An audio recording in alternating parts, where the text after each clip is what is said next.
सांगली येथे महापूर येण्याचं कारण अधिकाऱ्यांच्या गलथान कारभारामुळे शेतकऱ्यांना व नागरिकांना नाहक त्रासाला सामोरे जावे लागते। या अनुषंगाने आज पाटबंधारे अधिकाऱ्यांना युवा नेते विज्ञानदादा माने यांच्या मार्फत निवेदन देऊन हा महापूर मानवनिर्मित असून या अधिकाऱ्यांच्या गलथान कारभारामुळे झाल्याचं ते म्हणत होते।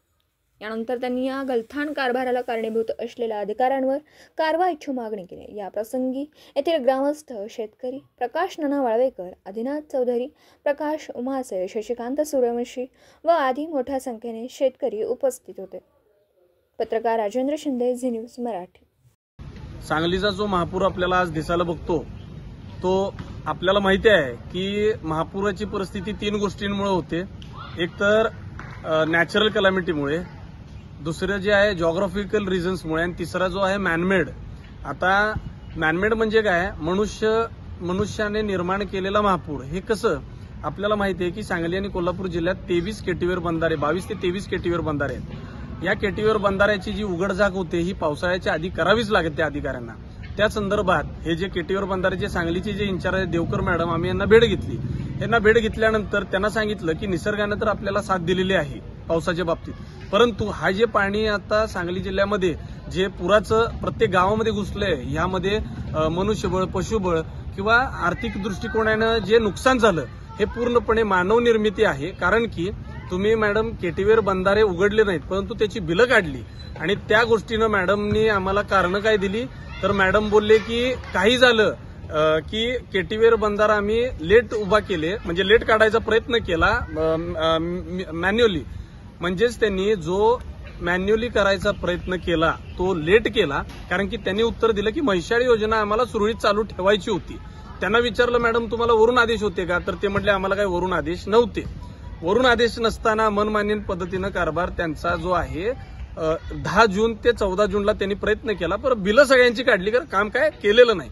त्याचंच बॅकवॉटर जे आहे आज आपल्याला जे सांगली, मिरज, कुपवाडच्या आजूबाजूच्या गावांमध्ये दिसतंय त्या गोष्टीचंच बॅकवॉटर आहे। त्या संदर्भात परत आम्ही पाटोळे साहेबांना आता भेटलो।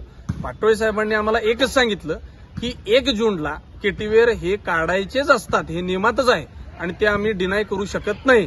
मॅडमनी पण मान्य केली की ही झालेली आहे, चूक झालेली आहे, संबंधित जे ठेकेदार असतील त्यांच्यावरती आम्ही कारवाई करू।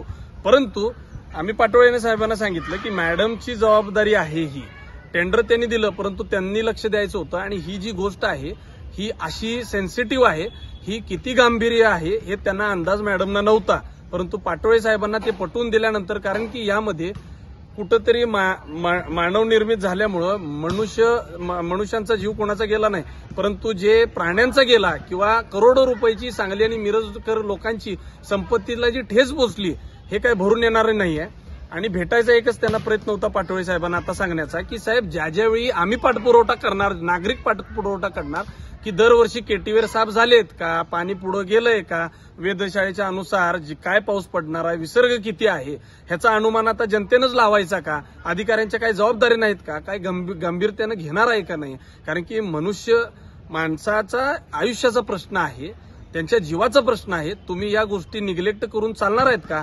मॅडमने अशा आम्हाला उत्तर उडवाउडवीचे देण्याचा प्रयत्न केला, परंतु नियमानुसार त्यांनी मान्य केलं ही आमची चूकच झालेली आहे, आम्ही त्याच्यावर कारवाई करू। पाटोळे साहेबांनी त्वरित आमचं हे जे निवेदन आहे ऍक्सेप्ट केलं। निवेदनाद्वारे आम्हाला त्यांनी सूचित केलं की उद्याची उद्या त्यांचा आम्ही अहवाल मागवणार आहे आणि आठवड्याच्या कमिटी बसवतोय आणि त्यांच्यावरती कठोर कारवाई होईल ह्याची तुम्हाला आम्ही शाश्वती देतो। आम्हाला पाटोळे साहेबांना आम्ही एक विनंती केली, साहेब हे दरवर्ष ढवळी गाव असेल, निमणी असेल, धामणी असेल, हरिपूर असेल, ही जी गावं आहेत ह्यांची जी लोक आहेत ह्यांचा जीव नाही आहे का? तुम्ही बरं इथं निवांत थांबताय विश्रामबाग परिसर जिथं पाणी येत नाही, खरं जी नदीकाठच्या गावांची जी माणसं आहेत ह्यांनी तुमच्या अशा हलगर्जीपणामुळे, तुमच्या अधिकाऱ्यांच्या नकारत्यापणामुळे आणि भ्रष्टाचारामुळे कधीपर्यंत ह्या गावांनी दर वर्षाला पूर सोसायचा?